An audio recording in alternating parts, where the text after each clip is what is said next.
It's the 91st all-time meeting between the Dallas Cowboys and former divisional foe, the Arizona Cardinals. Two teams going in different directions. The Cowboys at 2-0 with, of course, all the hopes still on the board for the Dallas Cowboys. On the other side, the Arizona Cardinals looking for their first win of 2023, but they get their NFC foe at home at State Farm Stadium. Welcome in to Cowboys Pregame Live, presented by WinStar World Casino and Resort. We have Barry Church, Isaiah Stanback, Nate Newton with Nick Eatman out at State Farm Stadium. We'll hear from him down on the sideline in a couple of moments. I'm Kyle Yeomans, Nick Harris to join us a little bit later on as well. But it always seems like something odd happens when the Cowboys and the Cardinals get together. Throw the records out of the books, throw the starters out of the books, and we'll get to plenty of Cowboy starters. There have been some injury woes this week, but Arizona has won 6 of the last 7 against the Dallas Cowboys, and that's something in the back of the mind, I think, for Mike McCarthy's bunch. What's so odd about this former rivalry? Well, I think it has to do a lot with matchups. In those past matchups, I feel like Arizona might have gotten the upper hand when you talk about skill positions versus that Cowboy skill positions. But now, when you talk about this matchup now, I think the Cowboys, they just got to remain themselves. And that is a dominant defense that takes the football away and an offense that takes care of the football and controls time of possession. Where you get out of yourself is when you start doing things that you're not necessarily programmed to do. Offensively, throwing the football 40 to 50 times. Defensively, being undisciplined out there, giving big plays up. Because that's the only way, in my opinion at least, Arizona can stay in this game is with big plays. So if the Cowboys just remain themselves, the team that they've been through the first 3 games, they should have no problem defeating the Arizona Cardinals. I agree with you. But, when you look at the 1-6 record over the last 7 games, that's history. That's what records show history. It has nothing to do with the team that's stepping on the field today. Those guys have to go out there, put their best foot forward, make sure that you show up regardless of who's on the field for the opposing team, and make sure that you execute your assignments. You know what? I know we're supposed to be focused, and I know everything's supposed to be right for these guys, and I know it's still young in the season. But you know what? Social media, shed it off. You got to put a LeBron James during the playoffs. Yes. Turning off all phones. You don't want to hear the good or the bad. You just want to prepare, like Barry said, and be the best you can be. Yeah, and this Cardinals team is a little bit desperate at the moment, coming in at 0-2. They do not have their starting quarterback, Kyler Murray, available. New head coach in Arizona as well. They've got a stout run game. They've got a defense that likes the blitz, too. They like to get after and pressure opposing quarterbacks, all things that have certainly kept the Cowboys at bay in years past, in games past even. Well, this year they're 2-0. They've looked great through the first 2 weeks of the regular season, and the Cowboys will look to continue that momentum against that desperate Cardinals team today. Now, here's the one tweets on. If you had your tweet notifications on this week, it wasn't always positive for the Cowboys because Thursday afternoon, Trayvon Diggs, the news broke, he's out for the season, torn ACL in practice. One of the best corners in the entire National Football League. 15 interceptions, 38 pass breakups, and that's just from the start of the 2021 season. How big of a loss is this for this Cowboys defense? It's a huge loss because when you lose a player the caliber of Trayvon Diggs, Pro Bowl, All-Pro player, you just named his stats, 15 interceptions, 38 pass breakups. Those type of guys aren't just walking around on the street. They don't grow on trees. So naturally, your defense is going to take a step back when you lose a player the caliber of him. But in Dan Quinn, we trust, all right? And I'm sure he'll have a game plan together to where this defense can be just as dominant as it was with Trayvon Diggs. Well, I know you lose your fear factor, and I'm not talking about a game show. You got Trayvon Diggs on one side, you got Stephon Gilmore on the other. Whenever opposing quarterbacks step to the line of scrimmage, is not the combination you want to see. Obviously, everything that you just mentioned, Barry, there's a reason why you're going to miss Trayvon and his production. You can't replace it, but you can ask one of your other guys to step up and start making some plays so that you can start building your new game plan around those guys. Like Parsons would do on the front end, he gives a quarterback so many seconds to get rid of the ball. That's what a defensive back does. One that can play one-on-one defense, he can press up and give that defensive lineman an extra step to get there. So he's going to be a big loss. It's really the combination of the two, the Stephon Gilmore and Trayvon Diggs, that had Cowboys fans excited. Trayvon Diggs is a shutdown corner, and he has been these last 2 years. Despite what some of the numbers might say and some of the film might say, he had that on lockdown, and he was playing his best football through the first 2 weeks of the regular season. To speak more on that, here's head coach Mike McCarthy earlier in the week on just how big of a loss this is for this Cowboys team. Well, I mean, this is the best I've ever seen him. I mean, he had a great offseason. His training camp was, the confidence that he was playing with. I mean, his ball skills are just off the charts. I've never seen anything tracked and everything, but you could see him growing in every way, possible. So, yes, this is a challenge that he'll attack because that's just the way that's just the way he's wired, and but most importantly, I just want to make sure he feels the support because we obviously are going to miss him as a player, but he's a big part of our team and our culture and everything we got going here. So Trayvon Diggs out for the season. Here was his response on Twitter saying, "Thank you for all the prayers. Appreciate everyone for checking up. It's a part of God's plan, and he will be back and better than ever." Of course, he's had plenty of reaction around the NFL as well. I mean, not only his teammates, but also some of the competitors throughout the National Football League voicing not only their disappointment in not having Trayvon Diggs on the field, but also what's going to happen to this Cowboys defense moving forward as well. We certainly wish the best for Trayvon. Here's what they could be replacing Trayvon with. Deron Bland, who had been playing in the slot without Jordan Lewis healthy, now bounces to the outside. Already 6 interceptions in his first 19 games as a professional. Then you have Jordan Lewis, who was the starter in the slot, now just returns back to his home base. A chance for Dallas to find a rhythm on the cornerback position, even without Trayvon Diggs in the fold. And thank goodness you made the addition. Yes. Stephon Gilmore at the start of the season. You feel much better about that secondary now, even with an all-pro not playing the rest of the season. Barry, as a secondary player, how big is this to lose a corner like that and lose you were a safety. Yes, sir. How does this affect everybody on the back end, and how do you replace him? Well, when you lose a guy like Diggs, I mean, it's huge, especially from a safety standpoint, because when you have 2 bookend corners like that can lock down, it makes your job so much easier. You don't have to worry about helping over the top. You understand when you play man-to-man coverage, which Dan Quinn loves to do, you can free up. We used to call it Ed Reed. Just read the quarterback's eyes, and that's why you see all these defensive backs getting great breaks on the ball, because they have a great defensive line and they have 2 lockdown guys on the outside. So as a safety, you can break on everything you see from the quarterback. But with him being gone, thank goodness this roster is constructed the way it is, because outside of the defensive line, that cornerback room to me is the deepest position on this secondary. You slide Bland to the outside, who's a longer corner. Dan Quinn loves his long corners. A ball guy in his own right with 6 interceptions. And you slide the veteran Jordan Lewis into that slot corner, which before the injury, he was considered one of the top slot corners in the National Football League. A ball guy, somewhat of himself, very intelligent football guy, understands how the offense is going to attack the defense. So to me, those 2 guys are going to have to step up to replace Trayvon Diggs. They'll take a step back, but Dan Quinn will have this team ready to go this afternoon. Yeah, everything that Barry just said is absolutely correct. I mean, you have, Jay Lou that's going to be able to step into the fold. Luckily, you just got him back off of injury list. Obviously, Deron Bland, he's been very successful. You talk about Jay Lou having 8 interceptions in his career over 80-some-odd games. Well, Deron Bland has 6 interceptions in just 19 games, which is absolutely crazy. So the production is going to be there on the field. You still have ball hawks, but I do think that you lose some of your length. Obviously, Trayvon, there's a whole lot of attributes that he possesses, but you're going to lose that size. I mean, he's usually bigger, if not the same size as most of the receivers that he's going to be going against. Now you're going with the smaller, quicker guys that are still ball hawks and be able to sit in the hip pockets. Yeah, this overall, you look at really the secondary for Dallas, and it's deeper than it ever has been. Ever has been, especially with Dan Quinn in the fold and the way that he can maneuver back and forth between the two. It helps out the fact that you have so many players, so many pieces on the back end. Without Trayvon Diggs, it's always going to be a what if for this Dallas defense. That's the most disappointing thing for me, I think, for the most part, is the fact that even if this defense continues at the trajectory that they're on, a historic pace for this unit, and becomes one of the NFL's best all-time defenses, you still will never get to know what it looked like without Trayvon Diggs or with Trayvon Diggs in the fold. So, yeah, huge injury, huge ramifications. However, maybe not a huge impact because you have some guys to fill that in. We'll see how the Cowboys and Dan Quinn are able to get the job done. Let's talk to Jordan Lewis. He spoke to the media earlier in the week. Here's what he had to say about the pressure stepping up and stepping into that new role on the inside. They got explosive, definitely explosive. On the receiver end, they got some guys that can go down the field and stretch us vertically, and that opens up the run game. So I mean, the offense, I feel like they have a good complete offense that that matches up well.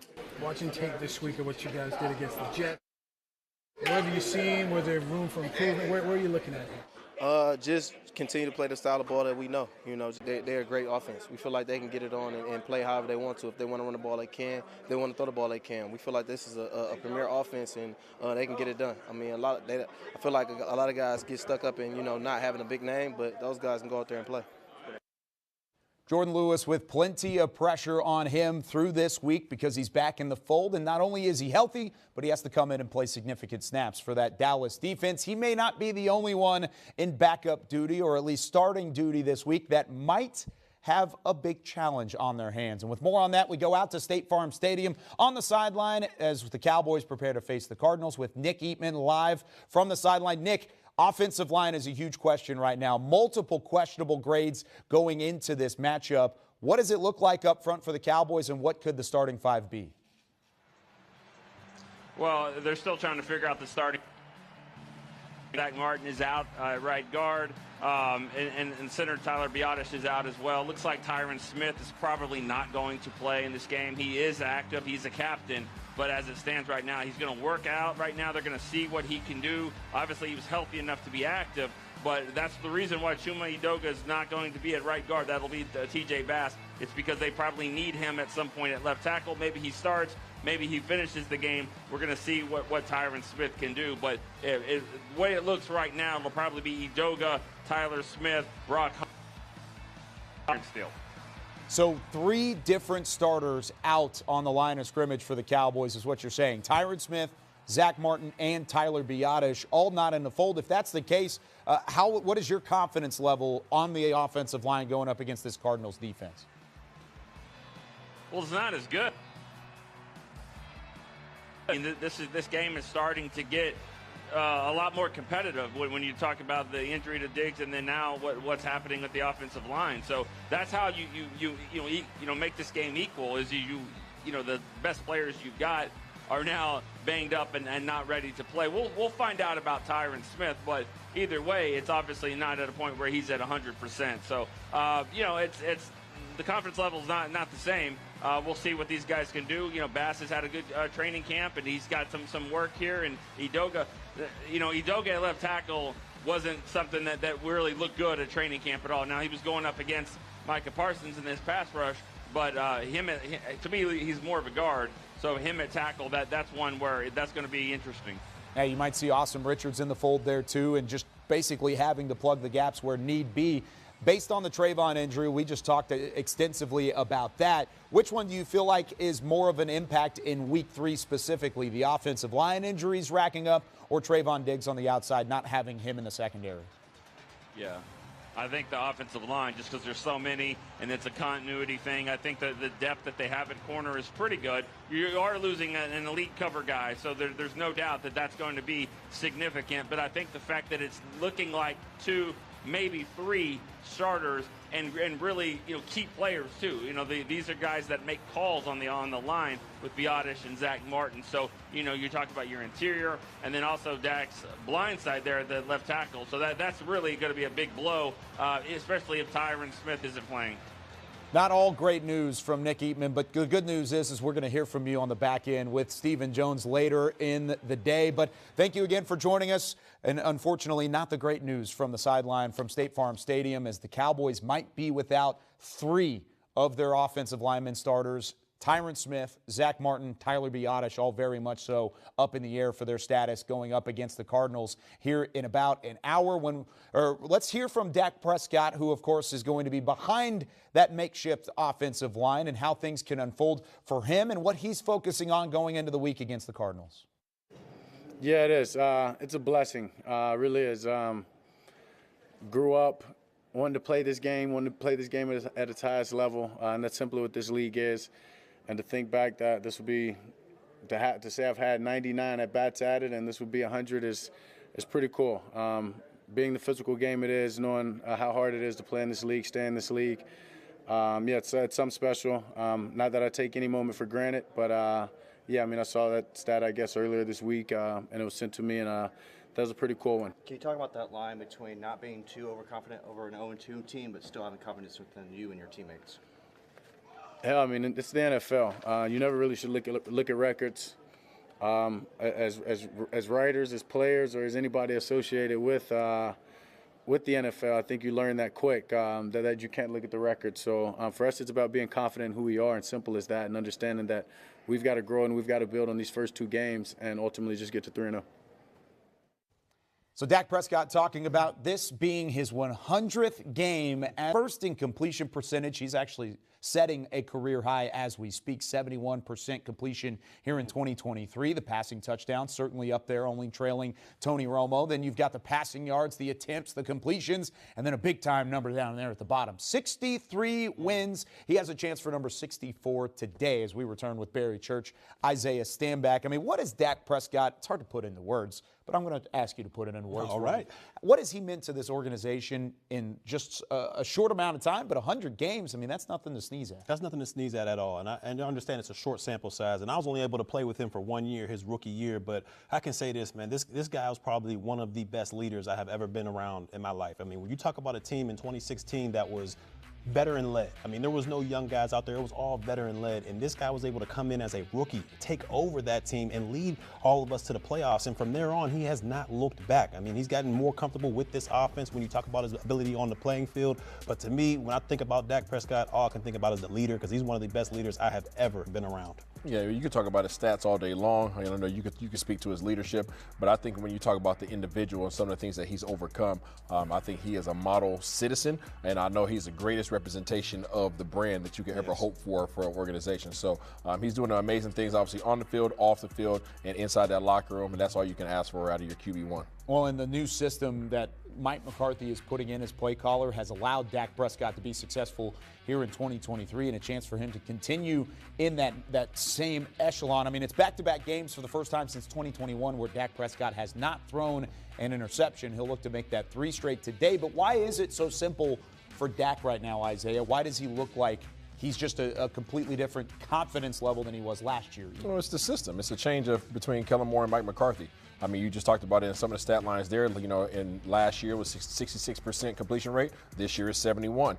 You talk about the 15 interceptions last year. He has 0 interceptions this year. You know, even with them, 27.5 points per game last year. It's 35 points per game this year, leading the NFL. So when you start looking at the comparisons from recent years, I mean, there's higher risk, higher reward in Kellen Moore's regime, but now underneath Coach McCarthy, it's all about efficiency and consistency, and that's exactly what you're seeing on the field. Dak Prescott this year has averaged a career low 5.5 yards, air yards per attempt. So that's how far he actually throws the football. 5.5 air yards per attempt in 2023. His previous low was 7.5 back in 2018. So nearly 2 yards less on average. That's not just in total, on average per throw. They've kept it underneath, and he's allowed that to turn into a higher completion percentage. Let's talk about the guys he's throwing the football to, though. CeeDee Lamb has provided the majority of the production, and by majority, I mean majority. 55% of the Cowboys' receiving yards have gone to 88. Does that change this week against the Arizona Bears, or is this something we can expect to continue? I think you're going to expect this to continue. I mean, he's really taken over this #1 receiver option. I mean, when you look at it last year, it took him all the way to week 9 to break the century mark. This week, he does it after week 2. And we look at this guy in the offseason, he put the work in, obviously, to become one of the better receivers in the National Football League. But when we talk about the offensive system that's coming into to the Dallas Cowboys, it really features CeeDee Lamb out there. I mean, this is a guy where Mike McCarthy put his #1 priority when it comes to the passing game is to get number 88 the football early and often, and he has really shined in that role, and I'm expected to see more of that coming from CeeDee Lamb this season. CeeDee Lamb is absolutely being a dog as of late, and when his partner, the cook, Mr. Cook, shows up, he's going to be able to eat more. You understand what I'm saying? So, they're going to continue to feed him. The system's going to continue to grow. You have not seen what this offense is capable of. They have not rushed the ball as effectively as they like. They have not had their starting offensive line. When all those things come into play, then you're going to see these numbers really escalate. Isaiah, how does Michael Gallup get back in the fold? Just 2 receptions, 13 yards, 4 targets this season. Does he see an increased role, or how does he get to that point?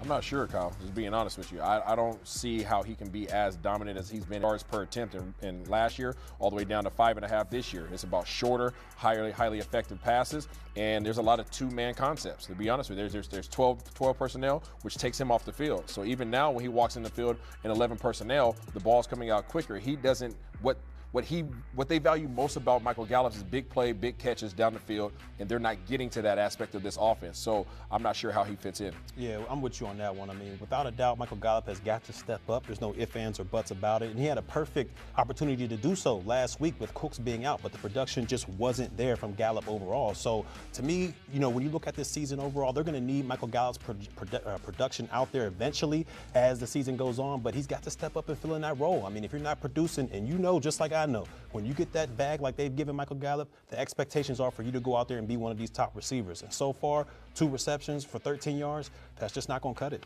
How about Tony Pollard, though? 48 touches, tied for the most in NFL with Christian McCaffrey. They've been getting the ball to Tony Pollard. Can that continue, though, with the way that he's been mostly a home run hitter in the past? I would not like it to continue on that rate. I mean, I think 48 in 2 games. That's a lot of touches. And last week, he got a lot more touches. I think he went up to 32 because the offensive snaps up there were 83. So everybody's usage is going to go up a little bit. But to me, the sweet spot for Tony Pollard, 15 to 20 touches, including receiving yards. That's where you get the most bang out of your buck. And so far, besides last week, I think these coaching staff has done a great job in maintaining Tony Pollard. Let the man eat. Let him eat. Let him eat, man. Listen, he's not running in between tackles getting beat up by these linebackers and defensive linemen. So I don't care how often you get him the ball, as long as he's not taking that punishment. They're finding creative ways to get him the ball in space, to get it to him in the boundary, whether he's catching the ball, whether he's running the screen, whether he's running the ball. He's not taking a beating. And I think that's ultimately the reason why you're concerned about him having a huge workload. Let him be on the field, let him catch the ball, let him go ahead and run the ball, as long as he's not getting knocked out. Said like a true offensive player. Said like a true defensive player. Hey, it works out. Hey, you've got a background for both of these guys. You got to have a context. It makes sense. You're saying, don't give him the ball too much, and you're saying, give it to him. Let him feast. Let him go. Let's hear from Tony Pollard himself about the workload, about the challenge at hand of being RB1, and what he can expect out of the future. I mean, we just got to be better. Got to be more disciplined. Got to execute as a whole. And, we just got to make those plays down there on the goal line. You know, it's going to be a physical matchup. You know, it's not really much scheme you can do down there. So we just got to be physical and execute. Tony, how do you prepare for a game in which you guys are heavy favorites against Arizona? Same way we have, these past 2 weeks. You got to give every team their respect. Do your due diligence. Our preparation is pretty much the same as it is every week. And, just lock in when it comes game day. Success brings in a lot of confidence, but there's that thin line between confidence and complacency. How are you communicating as a veteran and a running back? Martin is equal to that right there. When he is missing, we saw a little bit of a training camp. What he does for Steele and what he does for Biotish, which is out, now it's Brock Hoffman's job for the time being. This thing can get very, very ugly if we don't call the right plays. If we don't stay into the run game and give these guys opportunity to get their wheels up under them, the wheels will come off of this real quick with the way the Cardinals run those mixed defenses. How is the playbook going to change? Because we haven't really seen the whole West Coast scheme. We haven't seen the whole West Coast offense to this point because of the way that the first 2 games have gone. But now that you don't have that offensive line, we're definitely not seeing it today. How much does it shrink down as these 2 guys, maybe 3, are unavailable? 44 runs last week, 44 or more runs this week. We got to mix it in there. Dak has to be cognizant of what's going on. If he's got a 3-step, 5-step drop, he got to get that ball out of there. Yeah. He can't hold it because these guys haven't played together. I'm not saying individually they can't be strong, but as a unit, they have to stand together. So he's got to be aware of what's the down and distance and get the ball out of his hands. So from what you're saying as an offensive lineman, is it better to go and pass block, or is it easier to come in, fill a hole and pass block than it is to maybe protect in terms of a pass, or easier to run block than it is to pass block is what I'm I know what you're saying, and I'm feeling what you're saying. I want to run the ball today, at least 44 times, if possible. This is why Parsons is who he is, because I know he's on defense. Yeah, he gonna have to really step up. We need to build some type of rhythm, and that rhythm is gonna come through the run game. If we somehow, some way get down early and put us in a pass blocking situation, the way Coach Jonathan Gannon likes to mix his defenses, he can give us some looks. And he knows us. Was the defensive coordinator for the Eagles, so he knows us. So we have to be very careful. on how we call plays and what we do. Speaking on that, if you're at home and you're saying, oh, well, of course, it's the Cowboys and the Cardinals. Good thing these injuries happened this week on the offensive line and not later on in the season. Not so fast. Don't think about it that way, because this Cardinals defense has 9 sacks already this season. They're top 10 in the NFL in sacks. They've brought the pressure in terms of the blitz. They love to blitz off the back end. And like you said, this is a defensive coordinator. This is a head coach that knows this Cowboys team because they were with the Philadelphia Eagles previously. What have you seen from the Cardinals defense, and how are they going to challenge this banged-up offensive front? Dennis Gardeck has 3 sacks. And like you said, the rest of it is thrown out through the rest of the team. Pay attention to this guy. He plays everywhere. It's number 45. He runs around everywhere. He's looking to do his old dance and all of this right here. We cannot let that happen early. Late in the game, once we get control of it, that's one thing. But early in the game, do not give these guys any juice. If we can keep them at bay, be up by 3 at the halftime, maybe 7, but never down, we can take the fire out of these guys. Cowboys won the time of possession battle last week against the Jets, 42 minutes to 17. Do you need to see that same type of production, or at least close to it? It would be sweet if we can get 35 minutes. Yeah. Calm down, Nate. It would be sweet, Kyle. It only takes offensive line injuries to rattle up Nate Newton. We were talking before the show, and he was just locked in. He was taking notes. He said, I got to prepare for this. Yeah. It's like, Nate, you're not getting a call yet. You might soon, but you're not getting one yet. Let's hear from Micah Parsons. You talked about how he needs to have a big game. He's had 2 big ones already this season, off to a historic start in the 2023 campaign, and talking about what he's embracing being the lion of that Dallas defense. You know, I just adapted to it. You know, I feel like some things you just got to embrace, and I feel like my energy and positivity, the things that I'm trying to bring into the guys and finding their own ego and finding themselves. I know a joke a lot around about it, but, like, I really feel like that's just who I am and who I want to be. And, like, when I always get my chance to talk in front of the room, I talk about the lion hunt and, like, the preciseness and how methodical it has to be and how lions have to work as a team to get what they need and so they can feed their families. I said, if you look at this is what we are, bro. Like, we out here trying to hunt this guy and we trying to kill these people so we can feed our families. Like, that's our why. I said, no matter if it's nature or in life, everyone has a why. And, like, every week we get a chance to go out there and fight for ours. So I said, we got to be a pack of lions, and Tay's a jaguar, and, you know, everyone's just finding their. And then Mozzie said he's an orca now because I bring up the orca talk and how they. So, you know, everyone is just finding their own identity of who they want to be. So it's pretty cool, and that's why I do it.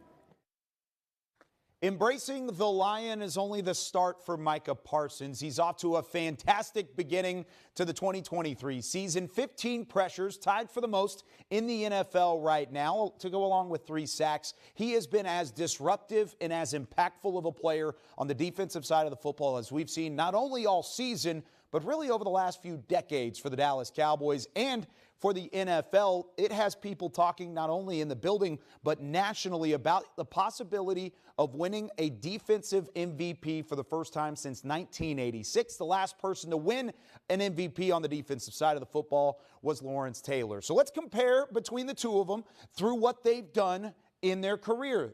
184 games. 184 games, of course, according to Pro Football Reference, because Lawrence Taylor didn't have the beginning of his career count as an official statistic sacks-wise, but we have it now. Micah Parsons is, in terms of the numbers, off to a better start outside of interceptions. Of course, Lawrence Taylor has the INTs, but every other pass rush category, he's been as impactful or more impactful than Lawrence Taylor on the first part of his career. So with that being said, there's a lot of pace going on with Micah Parsons, a lot of questions. It's still very early, very, very early to compare him to a guy like Lawrence Taylor, but at least in terms of the potential, it's there. You played against Lawrence Taylor, Nate. Yes. Tell me why he was so impactful for those Giants teams and how Micah compares. For the same reason that this kid here is so impactful. He's very athletic, very explosive. This guy can play everywhere on the field. But like both guys, they both started out as linebackers, and they started moving around. And now the first year, Lawrence Taylor played linebacker, and he had Bill Belichick to both guys. First year, Micah played linebacker first year, Lawrence played linebacker. As their careers evolved and they became better pass rushers. They became better run defenders. Then you can start doing that mad science deal, moving guys around to the A gap, the B gap. Well, you know what? In today's NFL, where you can use a guy like Michael, where Lawrence was the first of his kind, Mike is the finished product of the kind. We've had guys like Lawrence who can set the pace, and this guy's doing a hell of a job of just getting out there, doing what he can do, and he can affect other guys. Like Lawrence Taylor made Carl Banks better. He made Leonard Marshall better. He made Pepper Johnson better because they can move all of these guys around. Now, this kid here is making Osa give me the last name. Odigizua. Thank you. And he's making Damone Clark better. And he's making D-Law, who's a little bit older, come back to his youth. This guy can be real impactful. This guy can make some things happen. I am telling you, he's not Lawrence Taylor because Lawrence Taylor is there. He's a legend. He's everything. He's my MVP. But this guy right here, if he stays healthy and the football gods work with him, 155 sacks is not out of the rim. And of course, the numbers that we saw on the full screen a moment ago are on pace through what they've done so far in their career. And of course, Lawrence Taylor, those were his final numbers. Micah Parsons still has a very, very long way to go. As Nate said it, the football gods are going to have to shine on Micah Parsons in that regard. The thing is he's doing that type of stuff, though. And the fact that you're even in the conversation this early in your career is impressive. Based off of what you've seen, from a secondary standpoint, he not only makes the guys up front better around him, he makes the whole defense better. I mean, you said it right there. I mean, Nate, you talked about what, Lawrence Taylor was able to do in the trenches and making those guys just as good. And Micah's doing the same thing for the D-Laws, the Odigizuas as well. But coming from a safety standpoint, when you're in that back end, when you're in that secondary, it's hard to cover guys. It's hard to make sure you can match up with the talent they have in the National Football League. But when you have a guy like Micah Parsons, to where no matter what's going on, you can get double teamed, triple teamed. He's going to find a way to make sure that quarterback gets the ball out quick and makes your job that much easier. You don't have to worry about the deep ball getting there or the quarterback having too much time to pick apart your defense. You know when you got a guy like that, the ball is coming out fast. So as a safety, as a corner, you can sit on a lot of those routes. You can have vision on the quarterback, and you can see where he's going with the football. That's why you see so many great breaks from Diggs, from Gilmore, from these safeties, Curse and Hooker, because they're able to read the quarterback. They understand that it has to come out fast, and that's all to do with Micah Parsons and his ability to affect the quarterback. DeMarcus Lawrence, Odigizua, Dante Fowler, they all feed off that energy, and it's creating a great defense. And like you said, the mad scientist Dan Quinn, he's able to get the most out of all of his players, especially Micah Parsons. Yeah, Dan Quinn and Micah Parsons, it's a marriage that, of course, has worked to perfection to this point. Based off of what you've seen from Micah, can he do it, gentlemen? Can he be the first defensive MVP in the NFL since 1986 if he continues on the trajectory? Man, usually that's a reward for an offensive player, but when you talk about Micah Parsons and what he's able to bring defensively, I can say that I believe he has the best shot since Lawrence Taylor to get that MVP. When you talk about MVPs, you talk about guys that not only excel their game, but make everybody around them just as good. And to me, when you see Micah Parsons on primetime each and every week, it just goes to the eyes and it shows that this guy can have what it takes to be the first defensive MVP since Lawrence Taylor. If they can get 13 wins, he has a great chance because our head coach is getting out of the way for this kid. He's getting out of the way for the defense in a whole. So I'm not saying that Dak is not going to have a sensational year, but the way they're trying to control the ball and keep our defense fresh, he has a chance to be something special. MVP, I don't know, because this is a quarterback-driven league. Yeah. And like we talked about earlier in the show, he doesn't have Trayvon Diggs, who's another high-caliber cornerstone player for this defense. So if he's going to continue to get to that upper echelon, get to that MVP caliber season, he's going to have to push without Trayvon Diggs on the back end, maybe even up his game, which is hard to even think about with what he's doing percentage-wise. 26% of dropbacks are pressured by Micah Parsons. It's incredible what he's been doing, and he'll look to continue that as we go along. Speaking of incredible, let's hear from one of our incredible writers at DallasCowboys.com. Nick Harris breaks down the guys on the edges like Micah Parsons and DeMarcus Lawrence, even Leighton Vander Esch in the second level that have been able to help out with the run defense. Through the first two games, that hasn't been a concern at all. We've seen Dalvin Cook and Breece Hall in week 2 combine for just 16 yards. In week 1, Saquon Barkley and the rest of the Giants offense failed to get into the end zone. So moving forward, the run defense looks solved. Going into week 3 with a challenge against James Conner, who rushed for 106 yards against the Giants, Micah Parsons was able to speak to the media after the game against the Jets, saying to all the teams with running game plans, run at me, run at whoever, we're coming. We come down and set the tone saying you won't run on us, and then we go get our sacks. Now that's what changes everything. So to our teams with them game plans, come on, run at me, run at whoever, we coming. Along with James Conner, the Cowboys defense will also try to stop Joshua Dobbs, who has been able to escape from the pocket a couple of times so far this season, rushing for 41 yards against the New York Giants in Week 2, a career high that he might be looking to build upon in Week 3. Nothing's ever perfect, but that's why you practice. So we're going to come back, watch the film, get better, and study for our next opponent. And that's the Arizona Cardinals. Micah Parsons and the rest of the defense definitely has a good reason to be confident going into Week 3 against the Arizona Cardinals. Backup quarterback and a running back with James Conner. They're going to look to get the running game going, but the run defense, they're looking to keep that momentum going into Week 3. Back to you, Kyle. Trying to keep that momentum going is on the forefront, I think, of everybody's mind for this Dallas Cowboys team.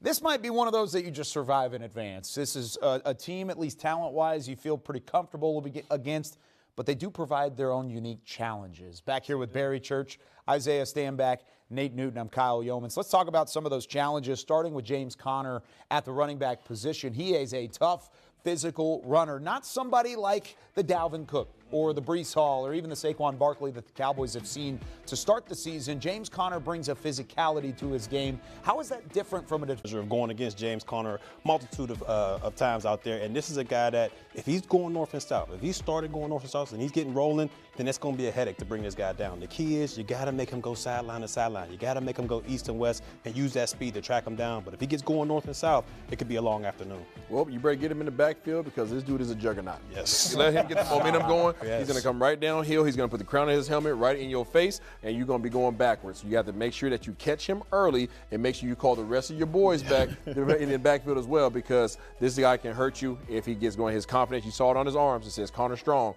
Make sure he's Conner weak today. And he's the emotional leader of this team, because if he get going like these guys say, if he get going, he put this team on his back. It's not flashy. He got just enough wiggle to make you miss and a whole lot of power to run you over. So he's the emotional leader. Stop him. Got to find a way to stop him. And James Conner, to this point, has put up some good numbers. He's one of 2 players on the Cardinals roster with 80 or more scrimmage yards in 2023. It's only he and Marquise Brown. Those are the only 2 on the entire Cardinals roster that have put up good numbers, but he has certainly done so. What about his quarterback, though? Joshua Dobbs to start the season. There you see the numbers, 51% completion, 360 passing yards to go with the rushing yards. This is what he did back against Dallas back in Week 17, but he's even better than he was back then because he was picked up off of the practice squad before that game. He's at least had 3 weeks into the system with Arizona. Isaiah, from a quarterback standpoint, what have you seen from Josh Dobbs? What does he do well? How is he challenging this Dallas defense today? I like him. I honestly like him. You really do? I really do. I think he's not lying. I've been with him all week, gentlemen. Everybody he's at fully home. capable quarterback. When you think about a quarterback, especially in today's game, you think about you want what? You want somebody who's smart. Well, he's an aerospace engineer. He's definitely smart. You want somebody who has some good size. Got some good size. Huh? You don't want to meet him in an open field. He can run, and he has a cannon of an arm. Oh, and by the way, he makes good decisions. I think this dude is a very capable quarterback. Obviously, he's getting used to this system. I think he caused Dallas some issues last year in his 1 week that he was with Tennessee. Now, all of a sudden, you heard Kyle say he's been here for a month, and he's starting to figure his guys out. I also think that in this system that they run in Arizona, this zone read scheme, you saw that somewhere, Philadelphia. Yeah, very Philadelphia-ish. So make sure you get to him early and often. Oh, waiting on me. Okay, Mike Wilson. That's his big receiver. And the reason I mention that right there because he's a big target and he can get to him. If he drop back, boom, hit, look at Wilson, he's not there, he can take off. And I think if he take off, he can rush for some good yards. Like Isaiah said, he's a big guy, he's a tough guy, he plays well. How many yards? Just to throw a number out. Well, I know Isaiah has something going around the facilities about 75 yards. And if he say 75, I'll say 74. Okay, there you go. Just going against them a little bit. We have a bet on our podcast, Talking Cowboys. Check it out, 9 a.m. Central Time, Monday through Friday. On the Players Lounge podcast, did you guys talk about Joshua Dobbs and what he brings? Yeah, you can. This ball to Zach Ertz and to the rest of his wide receiving group. And once again, I'm going to go back to Mike Wilson. And we said that on Hanging with the Boys, by the way, since everybody knows the podcast.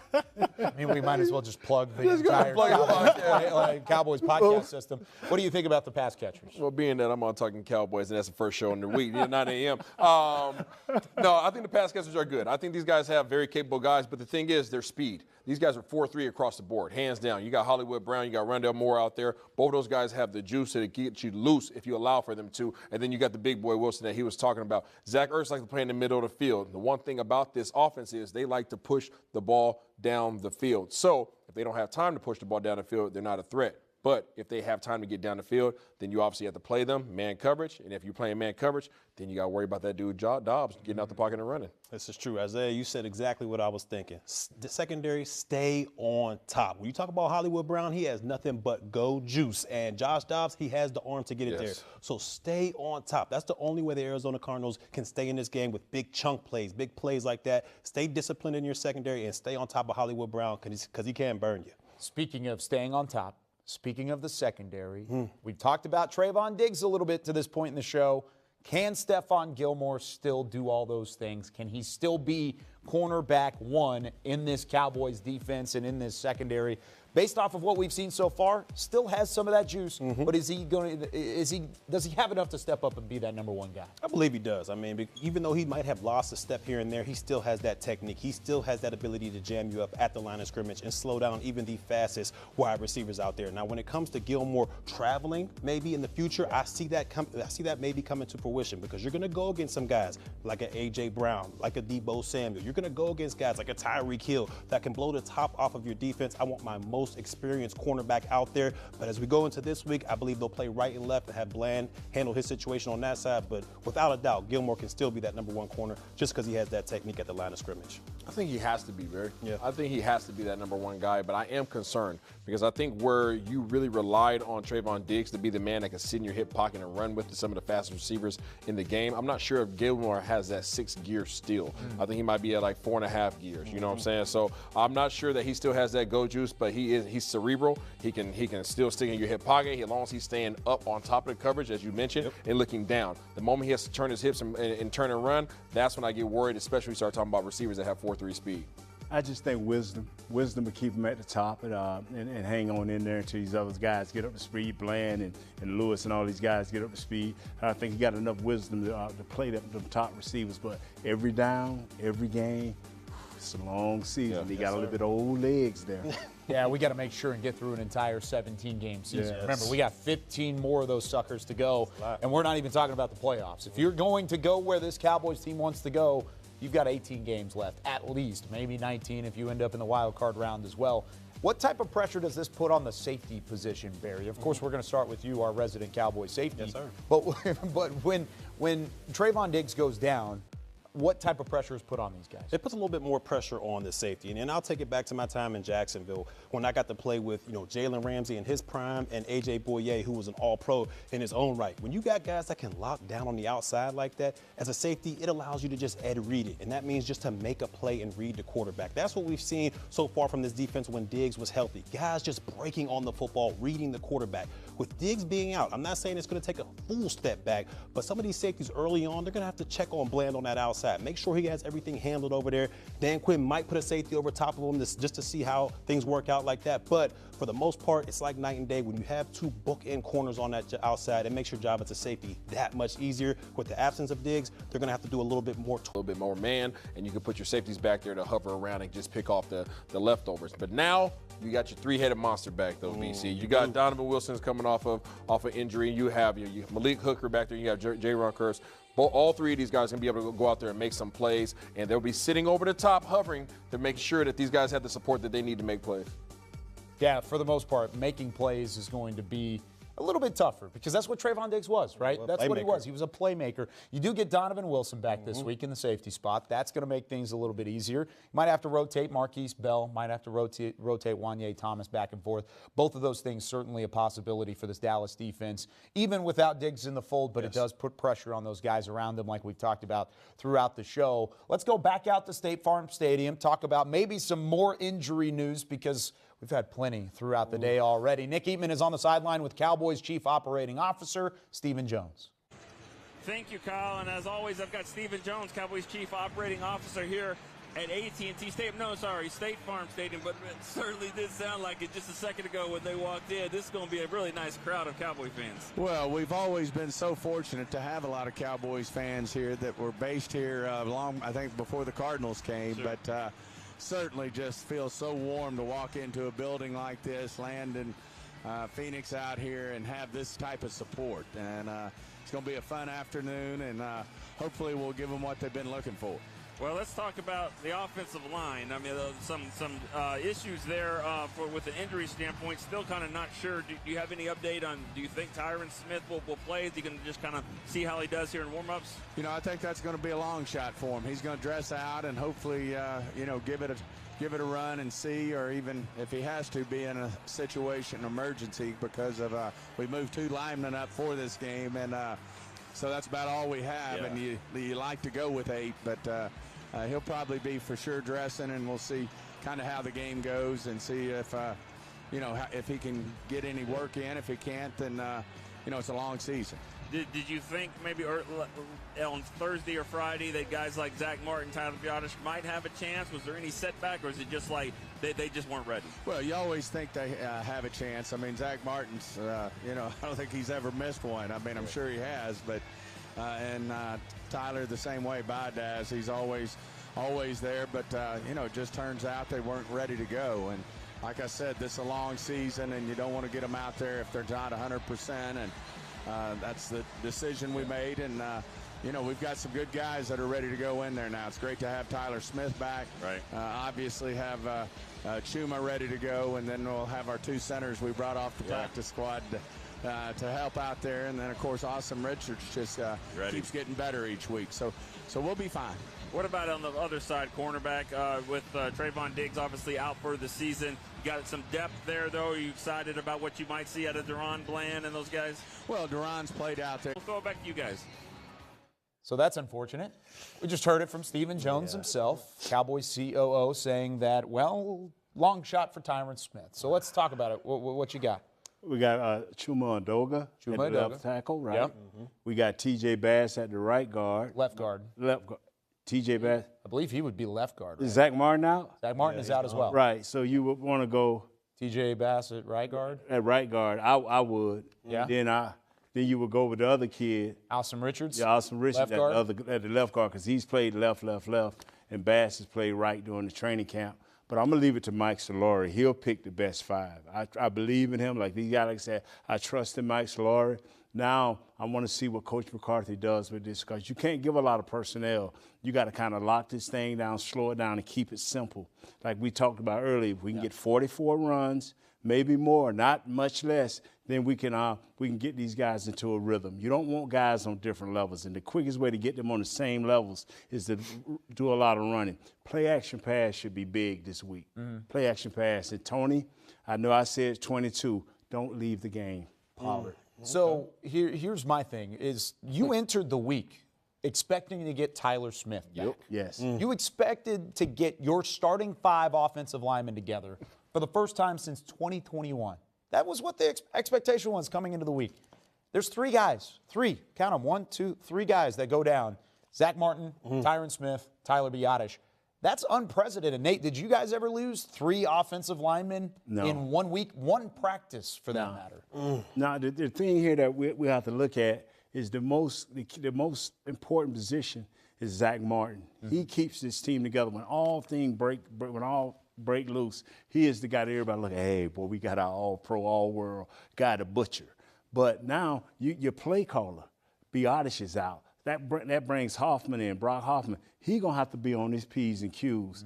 And now they're going to have to get out of the huddle even quicker to give him that extra opportunity to look around and to scan, because he didn't get a lot of reps. He didn't get a lot. So it's going to have to be a whole mental thing for him. Like a backup quarterback, it's mental. It's mental for him this week.